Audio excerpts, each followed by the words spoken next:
Hello and welcome to SweetSpotDFS. This is a lineup construction video for the 2020 Players Championship. Hopefully the video makes it all the way through. I had some technical difficulties yesterday where it cut out halfway through the video, and then I had to piece it together using the broadcasting service that I have because I don't have any editing software. If you didn't already know, I do this straight through. There's no editing. So hopefully it makes it all the way through. Video is going to be pretty long, so I anticipate I'm going to have some kind of crash.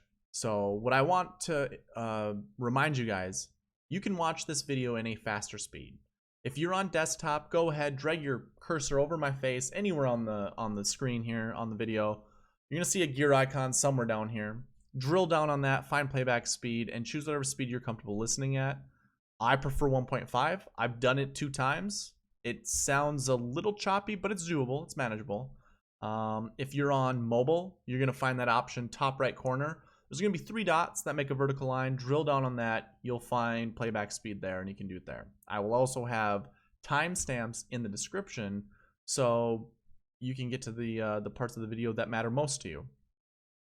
Let's go ahead and pull up basically my player pool criteria. I am really looking for shots gained tee to green. That is the stat from 2019 that really popped out. And we'll go over that quickly. I'm not going to spend too much time on the 2019 DK page because we did that yesterday in the preview video. I'm looking for Pete Dye average to be decent to good. Bent grass average being good to decent. Recent form, I have good there, but really it should be decent. I mean, decent to good. And then there's no specific bucket that I'm going to be looking at, and I will go over that. Actually, let's go over it right now. I was going to say I want to go over something else, but we can go over the bucket system right away. Let me go ahead and pull up the spreadsheet. Okay, so what is the bucket system? I've thought about this a little bit. I don't do a real good job of explaining what the bucket system is. I never really sat down and thought of a definition to give it, but I ended up doing so. So the bucket system is a scoring system that captures the frequency of finishing positions the year prior and the week before the current tournament. That is what the bucket system is overall. And I have 2 different types of buckets. Well, I have 2 buckets. They're the last year bucket and the last week bucket. And I assign a score based off of their frequency, basically. So as you can see over here, this is the count. If I drill down on that, you can see there's a formula up here. That formula, obviously on the screen, as you can see, that counts everything that's in there. And, you know, obviously gives me a number. The higher the number, the better the rank. It's quite simple. And these are all captured of golfers who finished inside the top 5 and what their finishing position was the year before. And these are the ranges that they fall under. So if a golfer finished anywhere between 1st and 20th, they would then be marked right here. And I just tally all of them up from 2019 to 2014. I started recording stats in 2013. So that's as far back as I go. So with all these frequencies, you see the number here. Now, the top 5 isn't where I grab the score from, like the bucket score. I grab it from the top 10. Because, first of all, you can't create a lineup with just 5 golfers in it. Not on DraftKings, at least. I've been thinking about changing it to the top 6 and the top 12. Just to give me a little bit more information. But why I choose the top 10 is I want more golfers. I want a more consistent picture of finishing positions and their effect at a golf tournament. And the reason why it matters to me is because I am a competitive golfer. You have 2 memories basically heading into a golf tournament. It is what you've done recently and what you did the last time you were at that tournament. And it could be you've never played the tournament, which means you go in with bright and wide eyes, where you're taking everything in. You're enjoying the golf course. You don't know the nuances. I wouldn't say primarily, but you aren't. Put it this way: there hasn't been much harm done to you yet. This is the TPC Sawgrass, where you could come out of a hole +8, +5. I mean, it's very doable, especially hole 17. And hole 18 is no joke either. Like you can put up a big score on hole 18. So, anyways, I want to know what the finishing position, whether they played or they didn't, how that affects golfers going into a tournament, and then I capture it through this with a score. So that's essentially it, and it's probably the best friggin' explanation I could ever do. So I'll try to do that more often, explain what this is. And obviously I don't want to spend too much time on it. But as we look at the top 10, actually let's look at the top 5. Top 5 is going to narrow down, our winners. We want to find at least 2 or 3 golfers within that finish inside the top 5. So we can find one of these buckets here and basically go, okay, I'm going to be targeting golfers in that bucket. You're going to see it's for the last year bucket, it's pretty darn close, especially when we come down here. Look at all these numbers that are real close to each other. Typically, I would see something like this for even the last year bucket, but that is for the last week bucket, as you can tell over here again, last year, last week. Typically, you'd see that for a last year finishing. It is so even. Anyone in any of these buckets can obviously finish inside the top 10. Again, we want to narrow it down a little bit, so we're really looking at buckets 1 and 2 to find the majority of our golfers to finish inside the top 5. But then when we round out the rest of the lineup, we can choose anybody from the last year bucket, except for 6. We don't really care for the last year bucket 6. Now, I combined these buckets to go with the rest of the stats that you would normally look at. Grass stats, swing stats, as I like to call them. Your swing stats are your strokes gained. Your grass stats are your average finishing positions on a certain turf. I don't look at putting stats to go with grass stats. I totally understand why you would, but I really don't. It's difficult. You want to see a wide range of and hey, putting stats. If you've got putting stats for a wide range of tournaments for a particular grass, perfectly fine. I think that's a really good stat. However, you could have really good. You could still have good putting stats at a particular golf course that you're not typically good at if you have a really good approach game. I mean, strokes gained putting is just how often you're striking the putter to make a putt compared to the rest of the field. If you've got nothing but 6-foot putts, well, pros hit those at like a 60% clip. Could be a little less. Either way, a 6-foot putt, doesn't matter what grass surface it is, most of those are going in. And so either way, to me, I just want to see overall average finishing position for grass stats. Okay, I went too far with that. We're still in the bucket system. We'll go back when we look at the DK page. But that is what I'm combining the bucket score with those other ones. So it's just another layer to find, a more specific player pool, to find a more specific golfer, basically. So that's why I use the bucket system. And I mean, I haven't really seen anyone else do it. It's just kind of my thing. Okay. Like I said, you don't really see much difference. There isn't a certain bucket that we want to choose from more than another.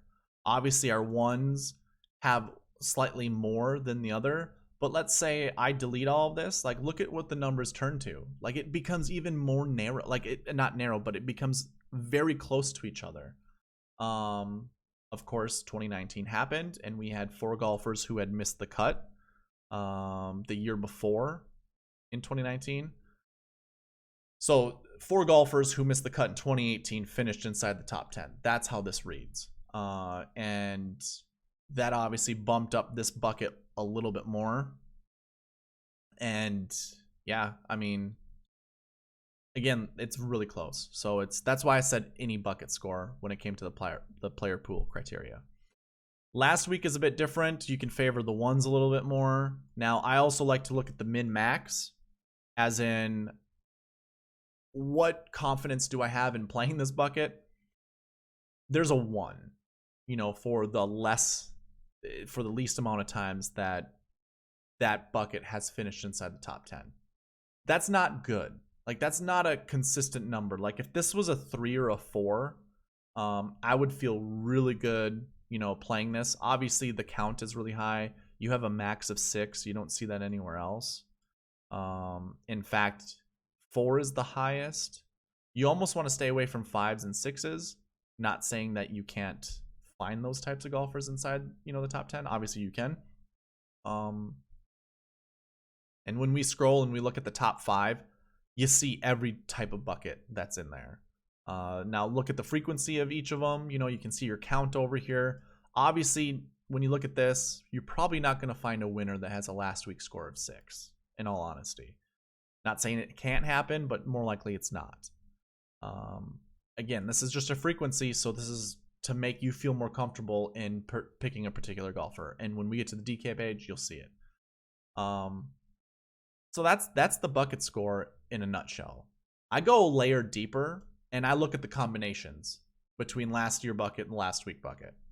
And I, try to find some kind of correlation, some kind of bucket combination that happens more often than not, or more often than another. Look at it. I almost wanted to write on that player pool criteria to look for a rainbow bucket. But I figured that probably doesn't help the credibility much, It's kind of a silly way to say it, but these are rainbow colors. Like, you see, this is the most colorful bucket combination analysis that I've seen. And it's not even, like, this page, I've never seen more colorful. So what that really says is there isn't any bucket combination that you want to, drill down on. Everything's open, and I capture all of that right here. So how many times it happens, what this column here for each of these buckets or bucket combinations reads is, out of the last 6 years, there have been 3 instances, 3 years that is, where last week one finished inside the top 10. That's how that reads. And then over on the left side is the count of how many times it's happened. So you can see that a 1-1 has happened 4 times throughout the last 6 years, and it's happened 3 separate years. And if I were to go and look for these for you guys, I have one there, one there, one there, and one there. So 2016 was the last time a 1-1 finished inside the top 10. But you can see there's 3 years it's happened, and in 2016 it happened twice. That's an overall, volume of 4 times that a 1-1 has finished inside the top 10, but it's only over 3 years. And so as you're looking at all of this, you can find it's so spread out that there's not even a bucket combination worthy of making sure that you have to have. Sure, a 2-1, I feel comfortable playing a 2-1. It's happened every single year. Well, not every year. It's happened 5 out of 6 years. That is a test of consistency. I don't mind that.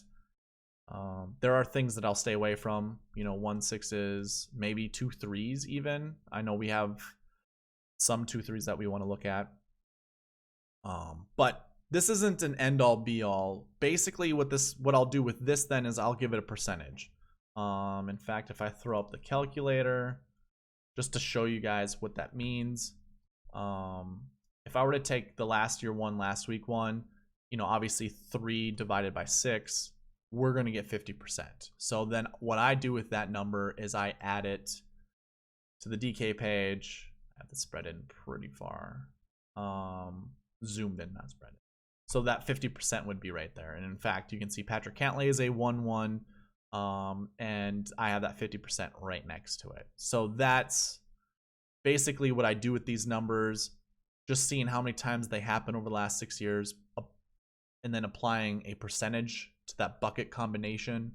And then that way, when we look at players, when we review this player sheet, we can be like, yeah, I like that golfer. Oh, wow. Yeah, he's 50%. Can't remember where the 83s are, but there's one group that's 83%. So like the 2-1s. Hey, I like the 2-1s, and obviously you saw that. Duh. You know, if you really like Erik van Rooyen, it's like, yes, I want to play that golfer. I think your most notable 2-1, is it him actually? So yeah. But we want to look at the bucket combinations, the players that are in those bucket combinations, and determine, is that actually a really good bucket combination? Because oftentimes it isn't, and I've gone full in on that, and it's burned me. So we do have to still look at who's in those buckets to determine, is it a viable bucket that we want to follow through with. All right, so I think that's enough talking about the buckets. I want to bring up this player sheet just to show you when we look at Pete Dye stats, bent grass stats, swing stats, who is in the top 10? You know, how often does a golfer finish inside the top 10 for those stats? And that's what this count over here is implying. So over to the right here, you can kind of see it a little bit. You know, you saw it when I was pulling it up. I have the top 10 for each of these categories here. So basically what I'll do is I'm trying to find my anchor golfers, the golfers that I want to anchor my lineups around. Obviously, having Rory as your anchor, pretty good, but obviously his price is pretty expensive. So how do you get to certain, you know, other players? Patrick Cantlay and Webb Simpson, very good salaries that you can work around. That is why they're on the thumbnail of this video. You know, they have at least one Pete Dye stat, one grass stat, and then their swing stats look really good. So that's something I'm taking into consideration. Like Rory obviously has really good. I mean, you can only have a max of 2 Pete Dye stats because it's the only stat that I have. There are only 2 stats for Pete Dye that I have. It's your overall average, and then it's the top 10, you know, the percentage that you finish inside the top 10. And which is obviously kind of a stat within the overall average, but it's still good to see. I want to see the frequency that someone's going to finish inside the top 10. Okay. I'm not going to scroll through all of them. You can see some of these golfers up here. Nothing really stands out to me that's super interesting. We have, I guess what I could do is, let me throw a filter on here. I'm not sure what it's filtered by right now. But I can go back to salary, scroll over, and see which golfers do not have stats. So I have a total of 6 golfers that don't have stats. That's Henrik Stenson, Erik van Rooyen, Bernd Wiesberger, Victor Perez, Christian Bezuidenhout. Come on, guys, let's say it right. Bezuidenhout. And Retief Goosen. So those golfers don't have enough PGA starts to actually accumulate stats because I grab all of the stats from the PGA website. I don't keep them myself. I don't have a website to go to other than the PGA Tour page. So that's where I grab them. Obviously, these golfers do not have the stats. Just keep that in mind. So they're not going to show up on that player sheet. Well, they will, but they're not going to show up for swing stats. They can show up for Pete Dye stats. I suppose, can we do the same thing? Okay. So there are 4 golfers who have not played on Pete Dye golf courses. Again, they're actually some of the same guys that we were just talking about. Erik van Rooyen, Victor Perez, Christian Bezuidenhout, Jazz Jane Watanabe. Those 4 golfers. I also know how to say that name too, because I pay attention. It matters to me. Those 4 golfers don't have Pete Dye stats. I'm pretty sure every golfer has bent grass stats. Yeah, so every golfer has at least played one bent grass golf course. So, or golf tournament. Therefore, not everyone is going to have, there's 4 golfers that don't have Pete Dye stats. There are 6 golfers that don't have swing stats. And 3 of those golfers are mixed between. So whatever your inclination is on Erik van Rooyen, Christian Bezuidenhout, and then Victor Perez. Those 3 golfers, however you feel about them, they're not going to show up for these 2 categories. Well, they're not going to show up for this category or this one. And therefore, they're not going to be in this count. So when you're looking at this, if you like certain golfers, by all means, you know, go with any of them. But yeah, it's really interesting seeing Sung Jae, but he hasn't played many Pete Dye golf courses. And I do believe he's played quite a bit of bent grass stats or golf courses, so it's really interesting to see that he's not inside the top 10. I guess it isn't. There's a lot of good golfers that are inside the top 10 for bent grass. You can see some of the names right here. So yeah, here's the top stats in the field. There are your golfers at the top. Do with it as you will. Yeah, to me, it's not that huge. It's not that big of a deal, but still, it kind of is. Let's see where to go from here. Let's go and look at. Suppose we can just look at the DK page. I would typically go to recent form and say, hey, we want to look for certain recent form, but we did that in the preview video. I'm not going to go back. Although I did last week, I'm not going to do it this week. Oh, I suppose what we can do is kind of no. We'll try to keep it structured here. So we want to find some correlation. So we'll go to the 2019 DK page because I do want to point some things out, and this is where we can kind of get down to the the nitty gritty. So 2019, it's just 1 year. I get it, but it's good to reflect on 2019 to see what we can use, for this tournament. Overall bent, as you can see, there are no light red scores at the top of this leaderboard. That, to me, oh my gosh. I can't stand listening to the DFS industry. There are prominent people that make videos that still call this a Bermuda track. It's not Bermuda grass. It is, oh my God, that is so maddening to me. It's not Bermuda. It's bent grass. You can see your top bent grass players do well. At least in 2019, they've done well here. Well, this would be the first time it was bent grass. It would have been Bermuda in 2018 because it was being played in May, where the temperature is warmer. Quick educational moment for you guys. Bent grass or Bermuda grass cannot grow when the average temperature throughout the day, that includes sun up to sundown, and the night, obviously. I'm sorry, it's the night is when it gets the coolest. Cannot grow if the temperatures are below 70 degrees. The average temperature is below 70 degrees. It cannot live, like it'll go dormant if the average temperature falls below 60. So 60 is where it's sustainable. 60 to 70, within there it can sustain, keep its length, whatever. It won't go dormant and it won't really grow. But you need the temperatures to be warmer than 70 degrees. I've taken a couple agronomy classes in college. I have a golf management degree. I know this shit. So I'm sorry. I just wanted to go ahead and say those things because I know this isn't Bermuda. And it's time for some of these guys, some of these DFSers that do create content to do more homework.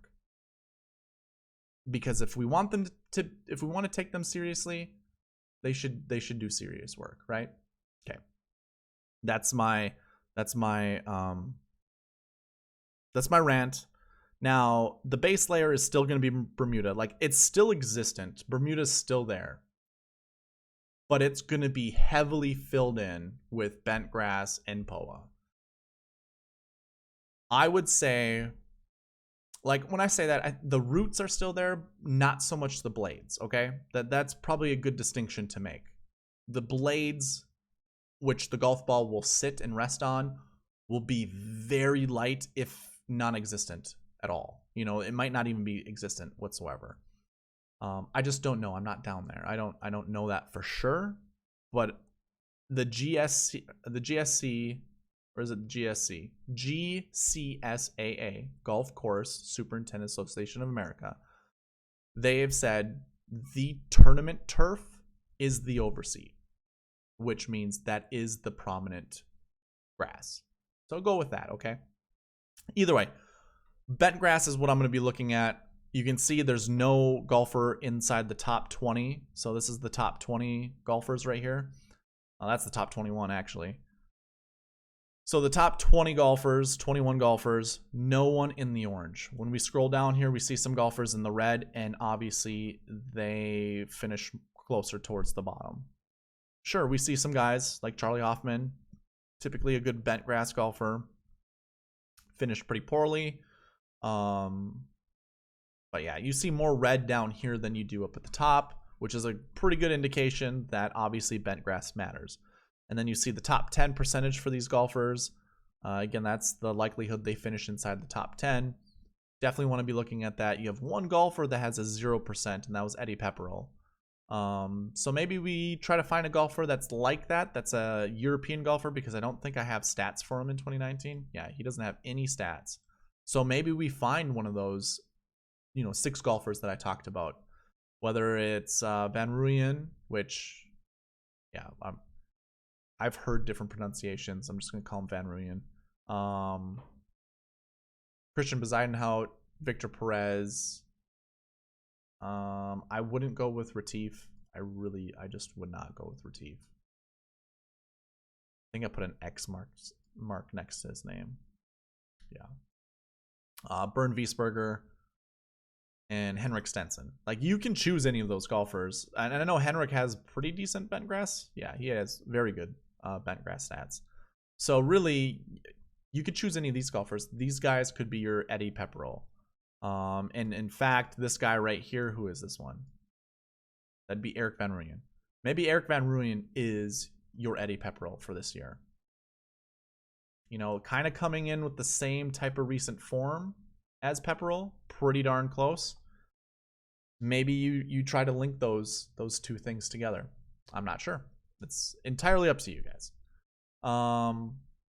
The one thing that I really want to make important is the shots gained tee to green. I have it right now sorted tee to green. Don't mind me. From top to bottom. Like I said in the preview video, these are the rankings of the PGA. It's the PGA ranks coming into the tournament. It's not the ranking of the field. Like Rory's not. I mean, obviously Rory's the #1 ranked golfer in the field for the 2019 tournament, but like this guy here, Keith Mitchell, he was the 15th ranked PGA golfer tee to green heading into this tournament, but for this tournament he's the 14th ranked, because we don't have a 14, so hopefully you guys understand what that means. If not, go ahead, comment down in the video or email me, and I'd be glad to answer your questions. But when we sort this from top to bottom, what we're going to find out is we see a lot of golfers that have very decent finishing positions. So sure, we have some miscuts here. Let's count them. We have, I think that's 6, right? Yeah, 6 miscuts.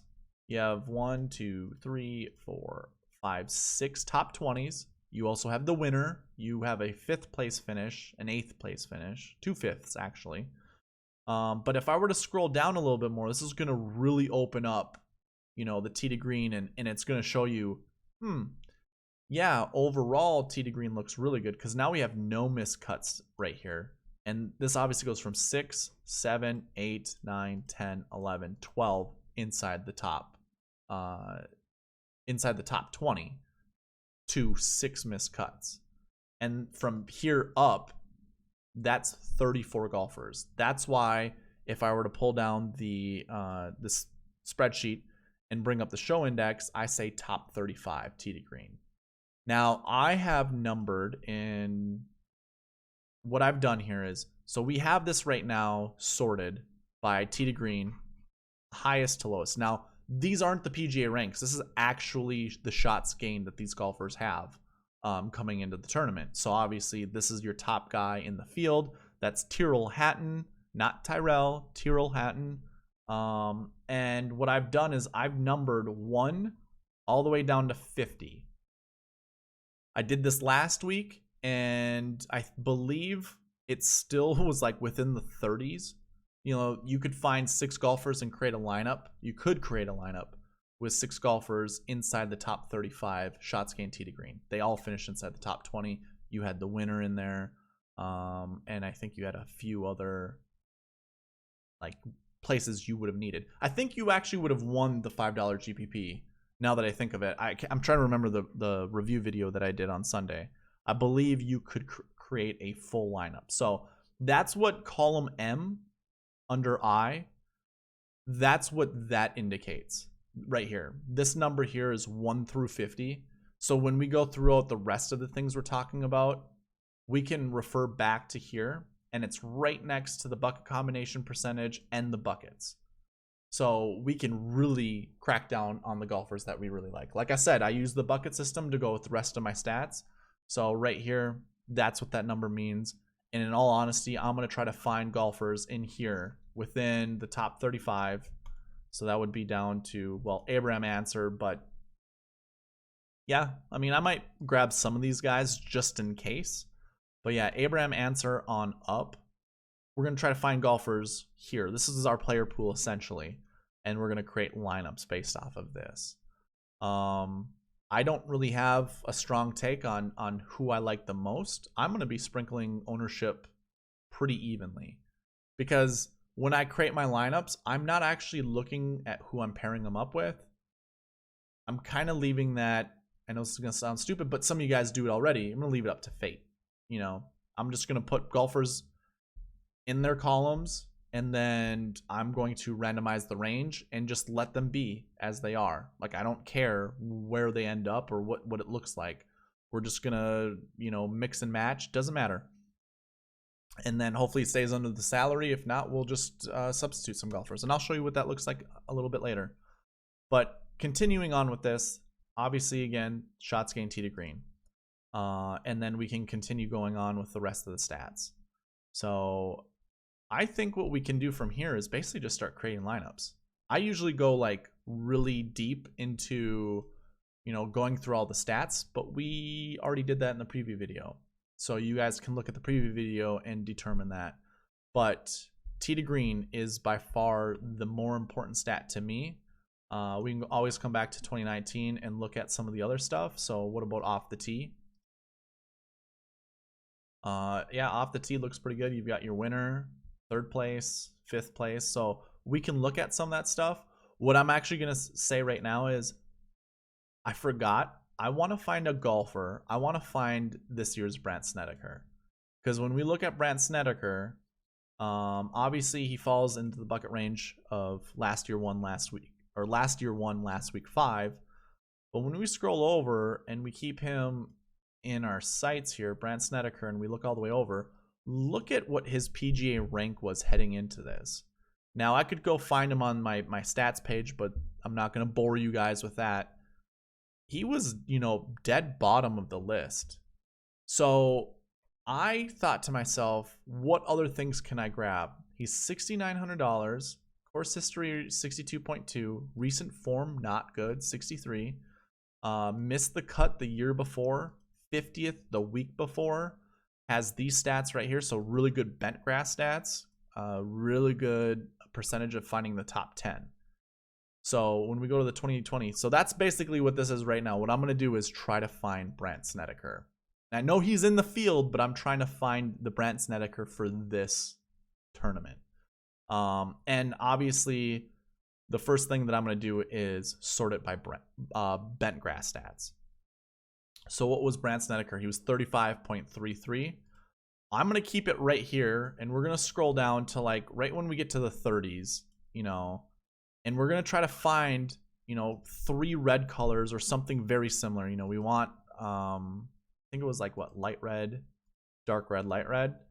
And this is just a silly way to do this, but still, I think like this golfer here, 25%. Course history, not the, you know, not the greatest, but not bad. Recent form, not the greatest. Miscut last year. Now, Brandt Snedeker had a 50th finish the week before, but I think this golfer here, pretty decent. So I'm going to keep that highlighted. We can try to find a couple more golfers that are like that. I'd almost want to say this guy right here, but he has a 5th place finish the year before. Not quite, but we can keep it highlighted. That's fine. I think the only other guy I can see is this guy right here, but he does not have a miscut. But we keep those 3 golfers kind of in our sights. We're not gonna, obviously we're not gonna find the exact same match, but definitely want to keep, you know, something like this in mind. Almost want to think about these guys as well, because this is really close to like what Brandt Snedeker was. This is actually kind of a flip of what that was last year. So let's go ahead and look at those golfers. Maybe we can get close. So it's funny, we have Phil Mickelson, $7,400. Charles Howell III, $7,100. Francesco Molinari, $7,100. Rafa Cabrera-Bello, $7,100. So this is all really looking. And then guess what? We have Brandt Snedeker once again. So Brandt Snedeker found Brandt Snedeker when we looked at these stats. I don't mind sprinkling those guys in. It's really funny that I think I remember seeing Brandt in here, but I couldn't remember if he was. I've already named, so I gave the initials BS to Rafa Cabrera-Bello because that's Brandt Snedeker. He was actually my guy because he's a last year one. So is Phil, by the way. Phil is a last year one. And that's what Brandt was last year. I don't see anyone else that, you know, these highlighted over here. You can see they're a little bit darker. That's obviously what I've highlighted in stats.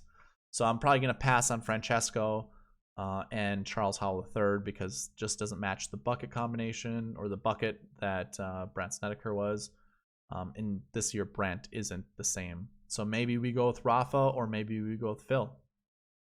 I don't care. I think it's a fun way to, you know, add a little bit of diversity and a little bit of variance. Like how many guys are going to be, I bet you a few people will be playing Rafa.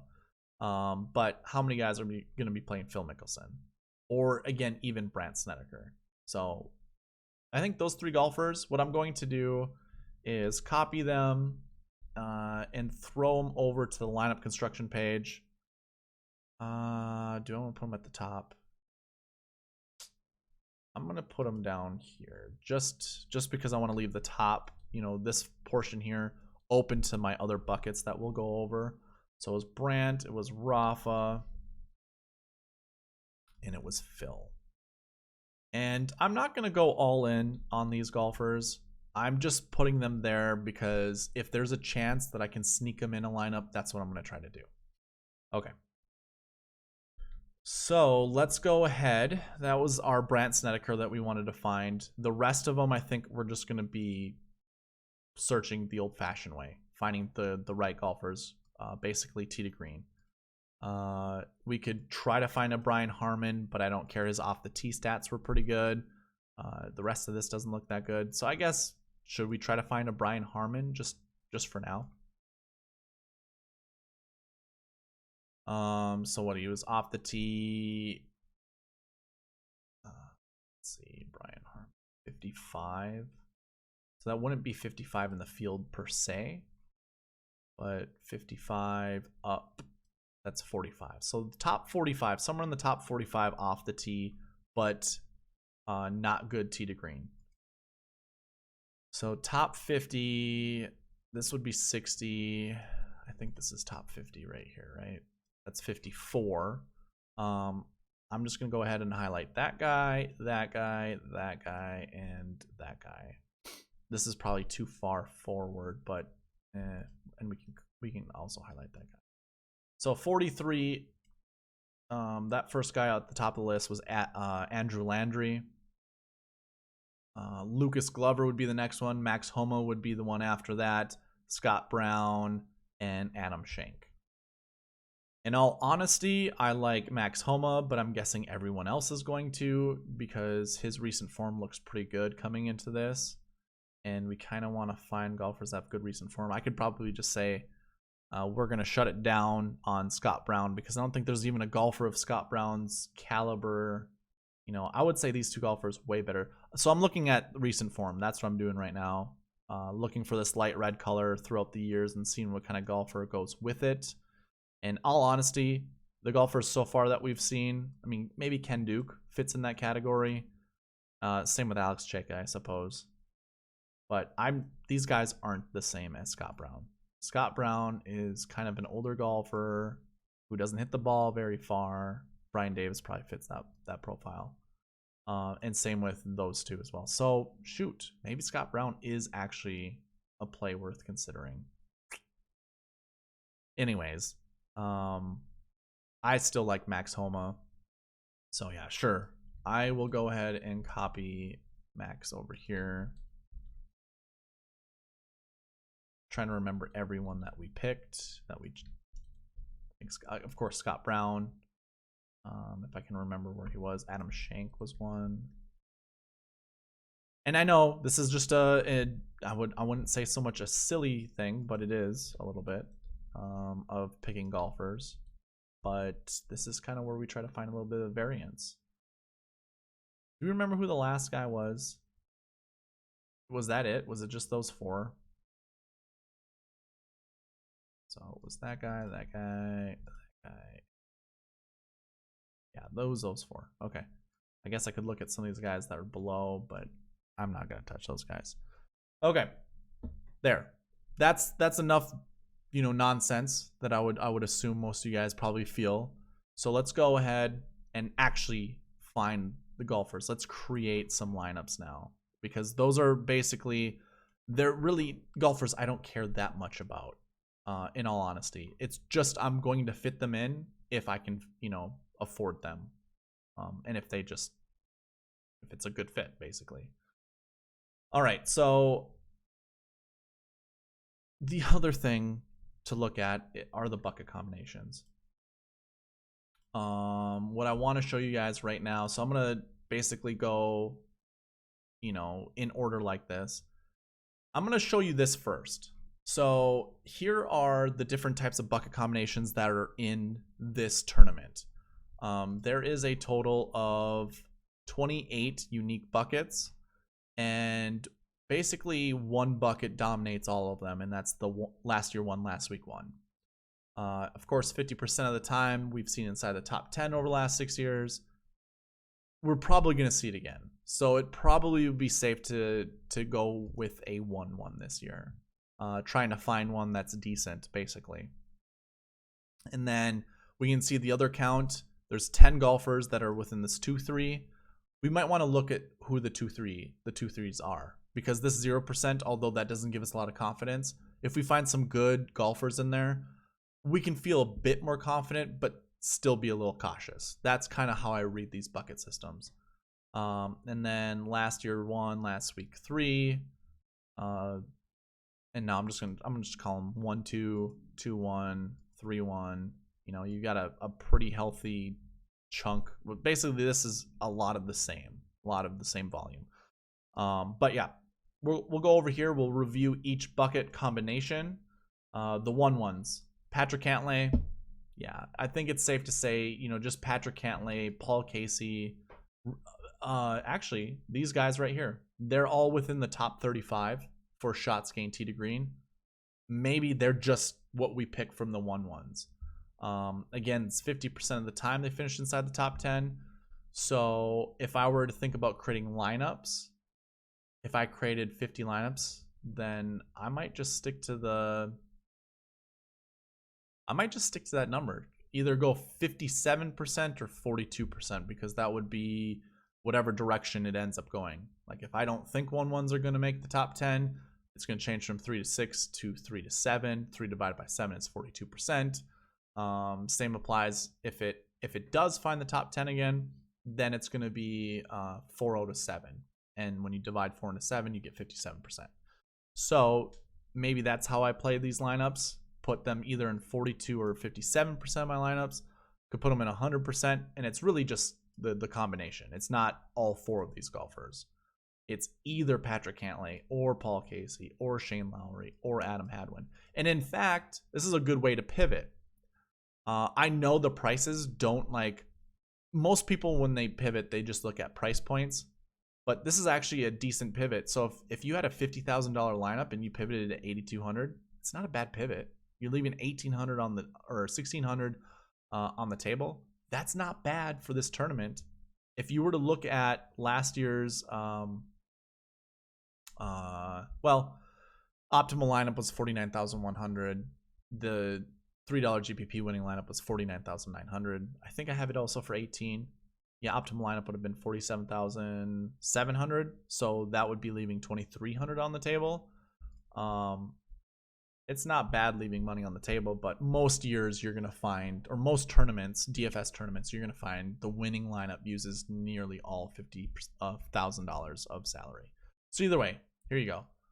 This is a good way to determine, we're using our tee to green to go with the bucket stats. Perfect. We can look at other stuff, and try to determine. But for the most part, when we look at all of these golfers, I think it's safe to say that a 1-1 will finish inside the top 10 again. So we could really go 100% on 1-1s if we wanted to, and then sprinkle in this with our ownership. So here are your 20 golfers that are 1-1s. And then we've got our 1-2s, which are very interesting. We have 4 golfers yet again inside that shot strokes gained tee to green stat that we're looking at. I don't think you can go wrong with any of these golfers, honestly. But what I would say is pick one, because I haven't seen 2 show up. I could be wrong. Okay, so it's happened once. Sorry, I don't remember which year it's happened. There it is, 2014. So a 1-2 has happened more than once in a tournament, only one time. So yeah, maybe you do that a couple times and then go from there.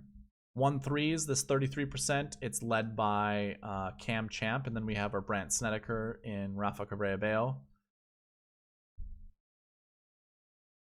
I don't mind it, but I also don't care for it all the same.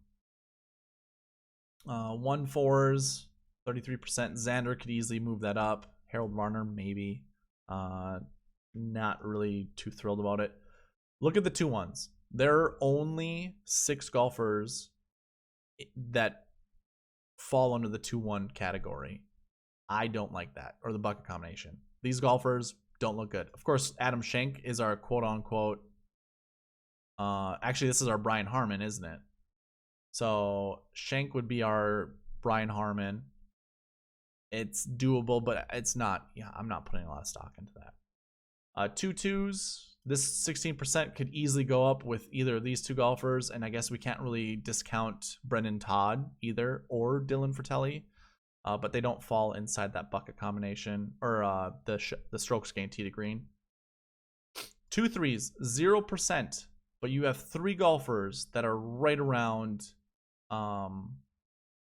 that number of strokes gained tee to green, like within the top 35 that we want. I'm not going to be playing a lot of them. I might create one lineup, that's it, with each one of them. But I'm not going heavy on it. Although I do like Sebastian Munoz's salary, his price point. I just don't like it altogether. 2-4s, you see Lanto up there and Max Homa. I really like those 2 golfers. Matthew Wolff is even in there, and Wyndham Clark. That kind of becomes a little dicey because, like, those are good golfers. I like all of them, and I know these are different bucket combinations, but when we look at all of these golfers here that make up the last of the 2s, I don't know, pretty decent. The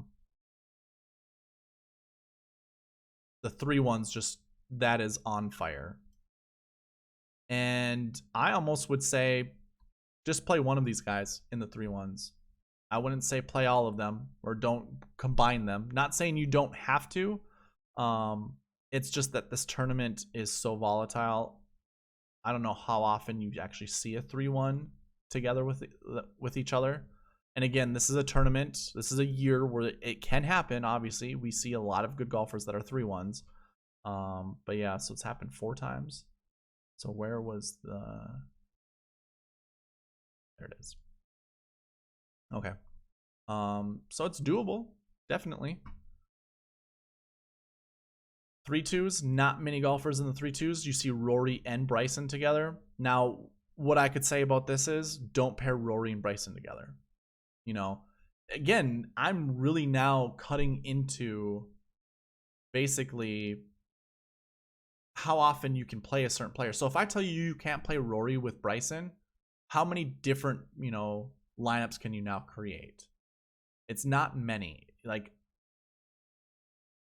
obviously you can pivot from Bryson to someone else, but saying you can't play Rory and Bryson together, just like I would say you can't play John Rahm and Webb Simpson together, that kind of, it really narrows your lineup construction when it comes down to it, honestly. There are a lot of good golfers within this last year Bucket 3. And if we went back to the bucket system and we looked to see how many times, like the maximum amount of golfers that finish inside the top 10 for the last year Bucket 3, it's 4. The minimum is 1. So, I mean, you could really grab a lot of players from here, but I wouldn't put them with the same bucket combination. I'm not saying it's not doable, and it's not like any of these golfers can't break that mold, but, put maybe instead of like Rahm or Simpson or even DJ, Furyk is your guy. I know it sounds crazy, but it's a good stance to take, basically. Hideki down here 3-5. This bucket combination 0%, but you've got enough golfers here with its shots gained tee to green that I think that 0% can actually become a little bit better. What I'm going to do is, it's 0 to 6. I'm gonna think it's gonna turn into 1 out of 7. I'm gonna play any of these golfers here, basically in 14% of my lineups. So I don't know how much that I'm going to allocate, but I'm not going to, I'm not going all in on Hideki. I don't care if he's going to be low owned, just not going to do it. Now we come down to the 4s, Justin Thomas. I mean, that bucket combination there, only 5 golfers in it. Again, I would probably just limit how many times I play with them. So how about this? Instead of continuously going through all of these, as you can see, I'll slowly go through them so you guys can take a look, pause. If you're following me with these bucket systems and you like it, now you know what golfers you can target, which golfers to avoid. Yeah, Daniel Berger, I know he's going to be a favorite. 28, tee to green, pretty good. Okay, so how about this? We'll go ahead and sure, we can go by salary. Basically, I'm going to show you 10 lineups. That's what I've decided now, not 50 lineups. We're going to create 10 lineups. And I'm going to create one that is basically all Pete Dye within the bucket combination that we're doing. So I'm going to look at these numbers over on the left side, and we're going to create a lineup based off of that. So why don't we go ahead and start with Rory McIlroy. So I'll throw Rory there. Obviously, now it leaves us $7,600. And I could go with Fleetwood. I don't mind that. He is a different bucket combination than Rory, so sure. Makes it a little bit easier for us. So now we have the top 2 guys for Pete Dye stats. We're probably going to skip past some of these guys and try to find someone that's a little bit lower salary that fits inside this number here. I guess we can go with Paul Casey. He is a 1-1. He might, yeah, I don't mind that. Probably not going to do Jason Day. I'm not going to put that many threes together, primarily because, again, I mean, your average is 2.1 out of these numbers here. I'm not going to feel comfortable playing more than, I'm not going to feel comfortable playing more than 2. So we're going to go ahead and skip that. We could come down to Colin Morikawa. I don't know what that's going to do for our salary. 6,600. How about this? We'll put Colin over here on the side and try to figure that out if we can get to him. But we're trying to find someone, again, in this shots gained tee to green for good Pete Dye stats. Maybe we go with Scheffler. I'm going to throw him over there as well. Scheffler only has 1 event under his belt. That is Pete Dye. Russell's just a little outside what we're looking for. Actually, a lot of these guys are a little outside. This might be a bit trickier than first initially thought. Keegan Bradley's really close, but again, that's another 3. What are we at with Pete Dye stats here? We're down to 44. If we went back to 2019 and looked at Pete Dye, I guess we can come down to 60. look at the 60s, and sure, we're at 44, 53. We were trying to find golfers inside there. So we can find some light red color Pete Dye golfers down here somewhere. How about this? We'll go ahead and hide this information because it really doesn't matter. That way we can keep our eye on the overall Pete Dye. Leishman at 7,600, that's pretty darn good. So we're going to go ahead and throw that here, like at the 6,700 left. We'll see how that works out later. Daniel Berger, sure. Throw him down as well.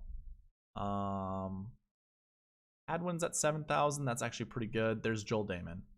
And it's Damon, not Dahmen. Damon. So I'm going to throw that down there. Now we got to figure out how to get under the salary cap. Maybe... I mean, we could do with Jim Furyk. That's just too many threes. Honestly, it's too many last year threes. Way too many. Xander's too expensive. Ches is not within the range. Patrick Reed's too expensive. Tony Finau's too expensive. Watney is not, but he does not fall in that range. Woodland's too expensive. Tyrrell Hatton, we could. Although he's not much of a discount, so never mind. Should we put our Brandt Snedeker in there? There we go. So here's our Pete Dye lineup. I mean, it's one Pete Dye lineup. We can create many different ones. I mean, what we could do is kind of create an all-around and skip past Rory. Go ahead, throw down Fleetwood as our #1 guy. Go to Patrick Cantlay, because obviously, why not?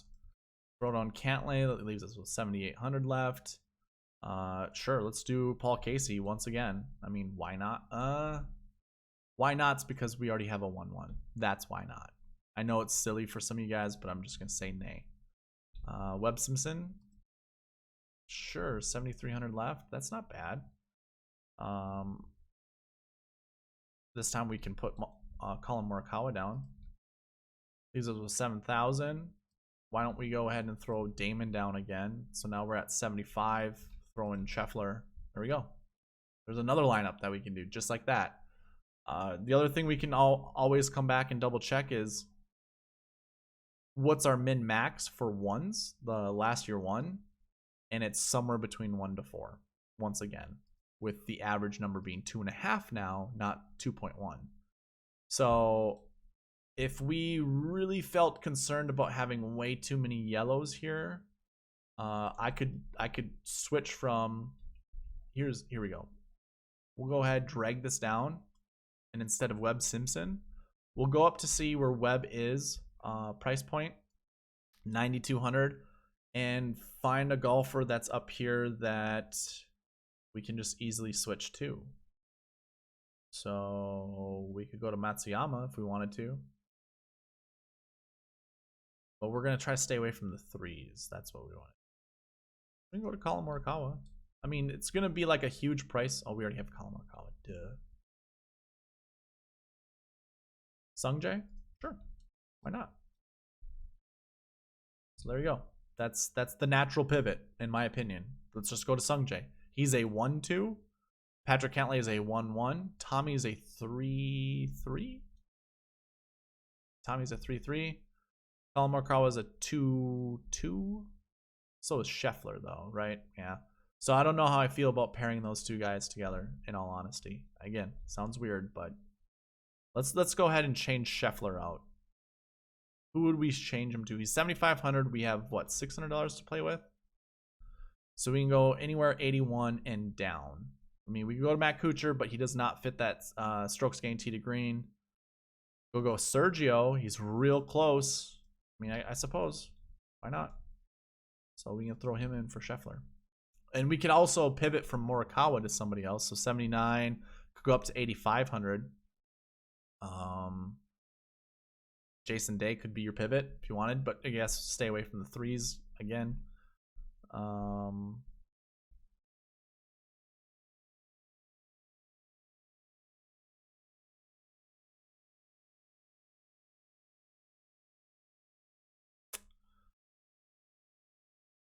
Could put Leishman there because he's obviously just $100 more. So I mean, I could do something like that here. Oh, that definitely puts that over.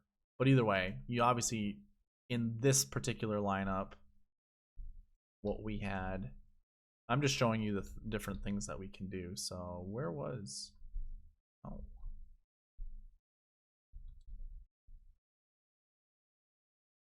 So yeah, I mean, it was only a $100 difference, but he fits in there. Now we have 3 ones, which is fine.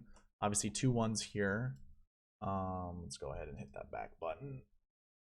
So there's many different ways that we can create those lineups, and we can anchor golfers with different players. So like, let me just go back to this page. What we can do is look at golfers up here. So JT is 10-8. You know, there aren't many 4s that we're really looking at. Oh, I started down one. So we can go like Justin Thomas, and let's say we want to find our Brandt Snedeker. So we'll just add our Brandt Snedeker, like, because we already know that is our Brandt Snedeker, right? And then just fill it in as we go. So I mean, again, I can just do this. It's a rainbow color thing. I don't really have to worry about who I'm picking or why. Just try to stay under the salary cap. And again, I'm looking over here. I'm looking at the colors. I'm trying to actually mix and match this as well as I possibly can. So $8,400, who can I fit that? Okay, I don't have a 1-1. So now I have 3 dark green colors. If I really wanted to, I could, you know, bring this down. We can swap out Sung Jae. He was what, 8,600? 8,600. So we could put in, I guess we could put Sergio in, but I don't really want to. We can put Hideki in. So now we get a yellow guy in there. And there you go. Like, look. This is your ultimate rainbow team, basically. Has a bunch of different colors in it. And it provides us a little bit. Now, I get it. I'm going pretty heavy with Paul Casey on these first couple lineups. I'm just showing you what this looks like, you know. And same with Joel Damon down here. Like, he's an easy fill-in. But when I create more lineups, I'm going to try staying away from Joel Damon and just continue on all the way down. So I said I'd create you 10 lineups. I will definitely do that. We're already at 6. So what else can we do? We'll start with the golfers on the thumbnail. So Patrick Cantlay is a 1-1. We'll go to Webb Simpson, who is a 3-1. How about we add Bryson in there as well? Because he was on the preview thumbnail. So where is Bryson? Where are you at, Bryson? Bryson's a 3-2. So far it doesn't match, right? 3-2 with Webb Simpson's a 3-1. Perfect. That's what I like to see. We're at what, 7,300?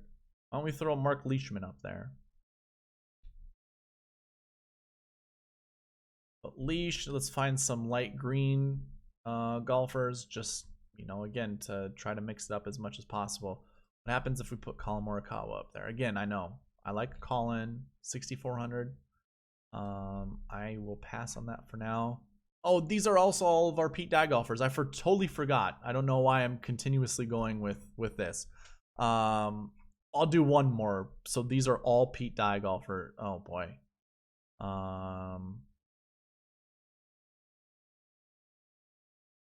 Answer 7,200. Hatton is 74. We want to find a light green. Hoagie 65. Let's go with Tringali. I heard someone call him Tringale one time and just almost lost my shit. That was so funny. So 70, like, having Tringali will just totally make your lineups far different than anyone else, because no one's really going to be playing Tringali. And that's just this is just, to me, an easy way of doing that. I'm trying to find where like all my cheap guys are that I could come down and grab. Okay, we're getting away from the Pete Dye stuff, but we can grab a couple guys down here, right? So who did I pick? I don't remember, but what do we have left? $7,700. We don't need to find someone that just fits that perfectly. I can grab any of these guys and just throw them in. Like, we don't have to put 50,000 together. Okay, So that obviously left us with 600. Now, I mean, okay, so these are all your Pete Dye guys. That's 7 lineups. Let's go ahead and now just do grass stats. I'll keep the Pete Dye stuff up there, but we can go top to bottom for bent grass.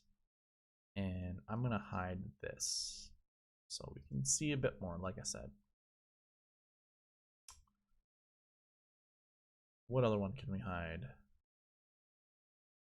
Nah, I'm just gonna leave it. So here we go. Here's all of our top. Oh yeah, we need to look at the. Okay, what can we actually take? I'll go ahead and hide this column. There we go. I want to see the shots gained tee to green column over here. There we go. Perfect. So here we go. This is the top bent grass. So let's start right away with Jon Rahm because we haven't yet. He's one of my other favorites. You see a lot of last year threes here, so I wouldn't pick Jon Rahm and Dustin together.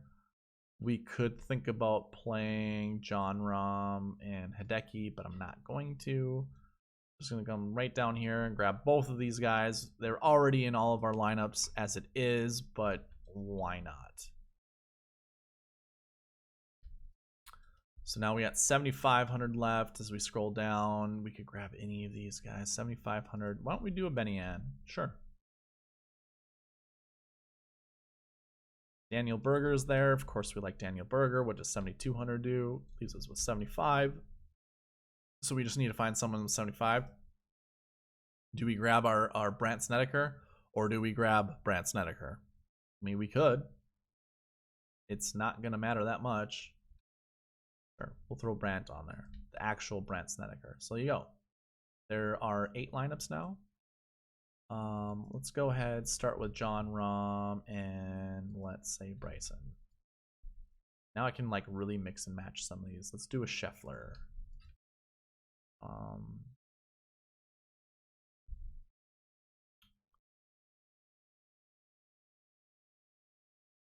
Do a Casey in there because that's fine. 7,100 left. Sure, let's put a Furyk. We haven't had a Furyk yet. So now we have 3 yellows, which, whatever. I don't want to get in the habit of just putting down a bunch of yellows. I want to actually resist doing that. $7,400 left. I can go with Grillo. I don't want to. Go with Answer. I don't want to. 74, huh? Sure. Adam Hadwin. Now I have 2 last year 1, last week 1s. That's fine. We can do that every once in a while. One more lineup. Let me just go this way. I like Cantlay. Let's put Cantlay together and we can throw on Xander. So boom, we have 2 dark greens. Go with DeChambeau because I mean I have to have him in my lineups. Coming down here, let's look for a cheap guy. Joel Damon, obviously he's going to be a favorite. Actually, what we can do is grab one of our golfers from here, Max Homa. That'll give us 75 left. Kind of want to play some Woodland, so why not? 83. Now that leaves us with $6,800. Who can we find for 68 that makes sense? Cameron Tringali certainly can do that. Corey Connors maybe, or Jim Furyk. What do we have? 1 yellow this time, so sure. Let's just throw Furyk. How about this? Let's put a golfer we haven't yet. So let's put Corey Connors. So there we go. There are 10 lineups I created. Sure, took a little bit of time. I was also explaining the process, but I think what I'm going to do from here is continue creating lineups. I'll keep these 10. I don't think I'm going to put them in anything spectacular. Probably some qualifying tournaments on DraftKings, you know, for like the Millie Maker for the Masters. But yeah, this is how I'm going to be creating my lineups, and a lot of it just comes with it's color coding, in my opinion. All I'm doing is basing it off of color codes, looking at the tee to green because it's really all that matters to me. besides, overall bent. I could even go down further filters. So if we looked at 2019, sort this by result and say I don't want anyone less than 55. So what I can do, 2020, first of all, let's get rid of all the blanks.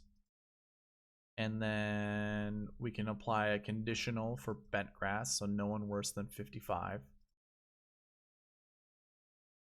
So, but no one, so we want less than or equal to 55. So that'll get rid of some golfers, not all, but now you can see there's no one here with 55. How about overall Pete Dye? I don't think it really mattered that much. So we had one that was not good, and then you got a couple 70s here. But if we really wanted to target somewhere in here, how about less than 53?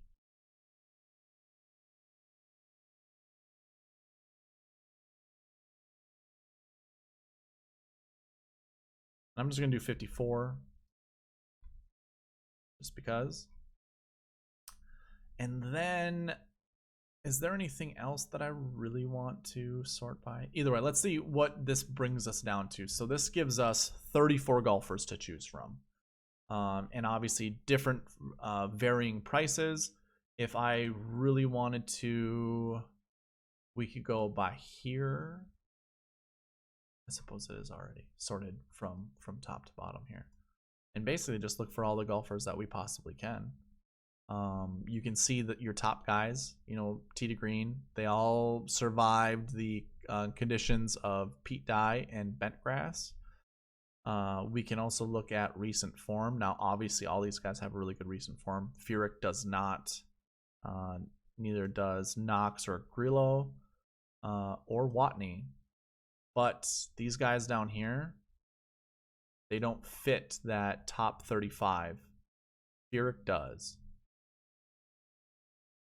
Suppose if I were to open this back up and put this to none, we'll probably find some other golfers that don't have the greatest recent form as well.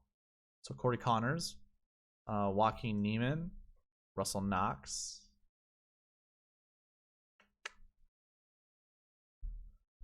I only mention those guys because we do see them over here as well. And we also have to remember our European golfers that don't have a lot of stats. So if I were to open this back up, everybody, and then here, let's just sort by this to bring them back up to the top. Again, find your favorite golfers. I didn't even have to. Like, you could put Van Rooyen on some of these lineups. So, like, obviously, if I remember, we could substitute that. Daniel Berger.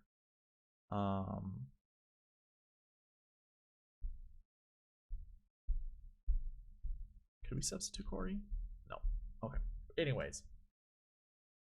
That's where I'm going to leave this video at. Hopefully, you guys got to see a lot of players that you could add to your pool. Obviously, we basically filtered it down to 34 golfers to put in a pool. I'm sure some of those golfers you don't care about. It's pretty good to have a pool somewhere in the 20 range. I usually do.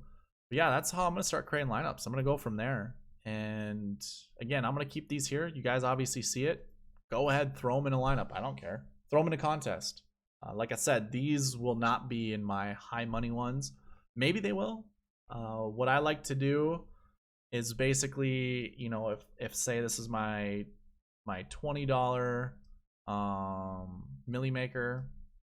Okay. $20 milli, and then I have a $5, a $3, couple ones, maybe a $2, and then some 25-cent games. What I like to do is basically use the function that's within Google Sheets. And I'm going to do this with all of my lineups. But you can go in here and, so like this lineup here, you're going to see it's going to stay together. So as I go ahead and hit randomize range, if we look for that Justin Thomas lineup, it's right here at the bottom. if you select the entire range together, you can randomize where those lineups are going to show up for your contest over on the right side. So really, like what do I want as my Millie Maker lineup? You know, do I like this Justin Thomas one? Let's just say no for the sake of it. Okay, now I have Tommy Fleetwood and Patrick Cantlay and Webb Simpson. Like, I really like that lineup. But there's only, you know, I'm not leaving any money on the table. I don't know how unique that lineup's going to be. Let's not do that. Let's go to this one. I think people are going to be on these golfers. Ooh, $500 I left over. Are many people going to put Leishman, Sungjae, and Patrick Cantlay together? Probably not. So there's my Millie Maker. And then hopefully the rest of this is also sorted. But now I have like 2 Justin Thomas lineups with $5. I don't want him to sink my ship altogether. I'm going to do this. And it's like, okay, I got 1 Patrick Cantlay. Perfect. But, you know, now I have 2 Tommy. You know, you can continuously. There we go. Perfect. Let's leave it right here. We have 4 different anchors for lineups for our contests. And this is my way of basically randomizing where I'm putting these lineups, because this is basically the entry fees that I'm putting into this tournament. I have 1 Millie Maker lineup or contest. I won a qualifier ticket, so you know I'm going to have 1 lineup. I also have 2 $5 lineups right now. So this again reflects what my contest card looks like. And I don't want, there's nothing worse for me than to hand make a lineup or specifically for a contest and then it blowing up.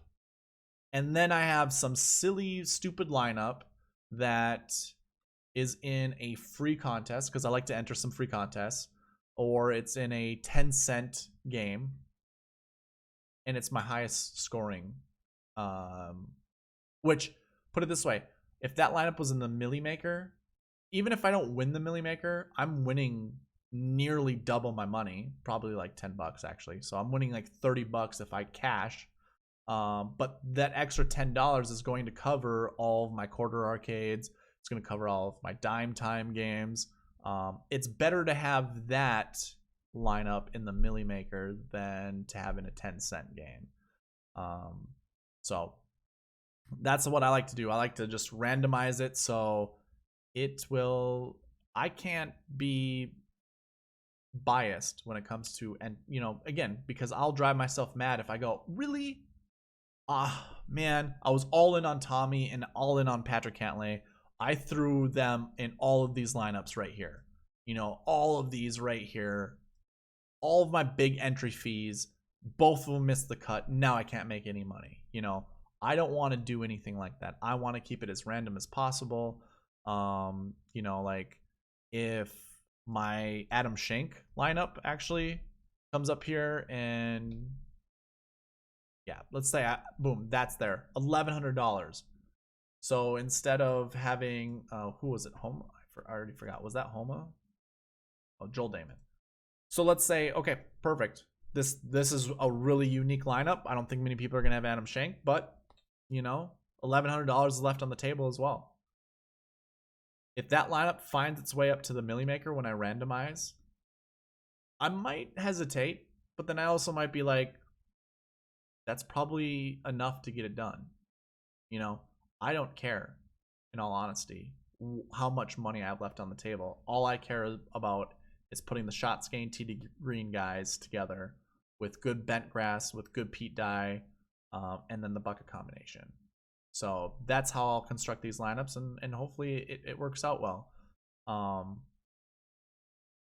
In weeks past, especially last week, I was too narrow-minded or narrow vision and only went with bucket combinations as opposed to like just the bucket groups. So obviously you have the last year bucket, last week bucket.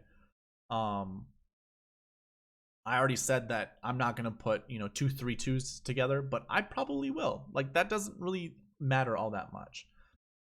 In all honesty, what I could do in creating some of these lineups, I know this is going to be completely off from what I've already showed you, but I might just go like you know, so here's all of our ones that fall inside, you know, the shots gained T to green. So what I could do is something like this. Put that right here, go down to these greens over here, and I can select all of them. Throw that over on this side. Go to the yellows.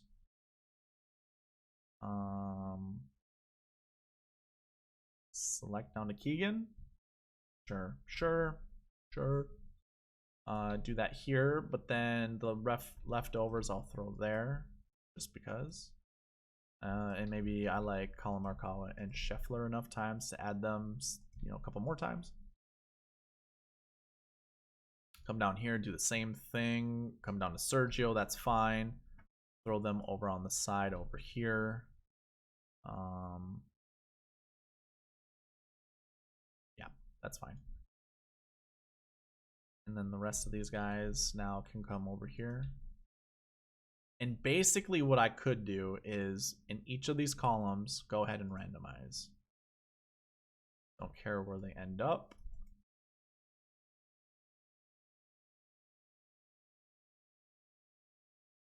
And then what I'm going to do from here is eyeball the ranges and make sure that everyone is still under the salary cap. Maybe I do something like this. Tony Finau, throw him here. And cover that up. Put a JT there. Put Benna in there. Put JT here. Maybe I add a Bryson here. Patrick. Maybe here.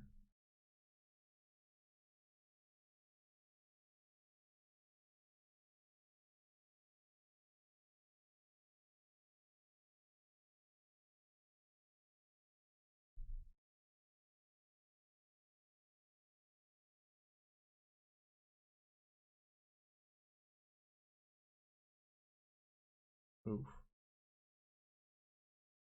Yeah, so I don't really know what some of these prices are, but basically I could create something like that, and you guys are going to be like, why would you put that together? Well, really, the randomization did that for me. And now I'm just filling in these gaps now. Now this is where it becomes handpicked for me. Before it wasn't so much handpicked. I was grabbing, you know, all these different colors and adding them together, basically. So that's another way I can create lineups. And you just saw how quick that was. It didn't take me that long. I use basically that player pool of what is this, our 35 golfers right here? Oh, it's 51 now. But I could add those conditionals, and oh yeah, it's already added those conditionals. Let's open it back up. So now what is it at? 57. So it added 6 more golfers, which I should probably have looked at before really, like, you know, tightening down on it. But this is a good way to create lineups, and that's another way. So I'm gonna leave it at that. I know I kind of, I mean, this video is pretty long, but I don't mind that. Hopefully you guys enjoyed it. Just want to make sure, go over one thing. I did not go over tee times this week. I'm not really that. Oh man, how about this? We'll do it really quick.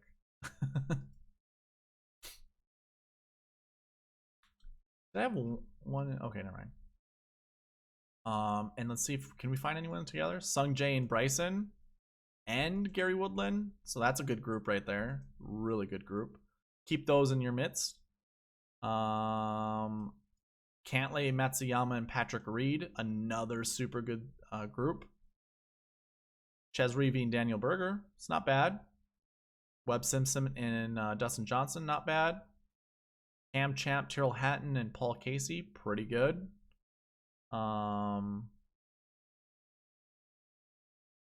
Russell Knox, Corey Connors. Yeah, so you can see some of these guys that are all paired up here. Go ahead and pause it, take a screenshot, any of that kind of stuff.